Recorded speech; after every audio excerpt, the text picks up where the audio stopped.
இன்றைக்கி செவ்வாய்க்கிழமை கந்த சஷ்டி விரதத்தோட டே 5.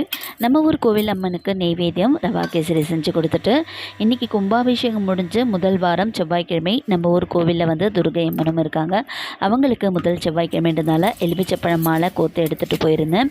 நம்ம முருகப்பெருமான் கிட்ட சரவண பவ கோலம் போட்டுட்டு 6 தீபங்கள் ஏற்றிட்டு நம்ம துர்கை அம்மனுக்கு எலுமிச்சப்பழம் மாலை சாத்தி இன்றைக்கி நல்லபடியாக வந்து டே 5 கந்த சஷ்டி விரதத்தை நல்லபடியாக முடிச்சாச்சு. அண்ட் காலையிலே எழுந்து செவ்வாய் ஓரை நேரத்தில் செய்யணும் பார்த்தேன். காலையில் ஏஞ்சிருக்கவே முடியல, சரியான ஹெட்டுக்கு. இருந்தாலும் நம்ம லேட்டாக செஞ்சாலும் நம்ம வந்து முருகப்பெருமானுக்கு தீபம் ஏற்றிடணும் அப்படின்னு சொல்லிட்டு ஏற்றி முடிச்சு வந்தாச்சு. கந்தசஷ்டி விரதம் இருக்கிறவங்க நீங்கள் தினமுமே வந்து முருகப்பெருமானுடைய பாமாலை ஏதாச்சும் ஒன்று கந்தசஷ்டி பாமாலை படிக்கலாம், இல்லை வேல்மாறல் படிக்கலாம், இல்லை கந்தர் அனுபூதி படிக்கலாம், இல்லை உங்களுக்கு எதுவுமே தெரியலனாச்சும் வெற்றிவேல் முருகனுக்கு அரோகரான்ற நாமத்தை நம்ம மனசுக்குள்ளே செஞ்சுக்கிட்டே இருக்கலாம்.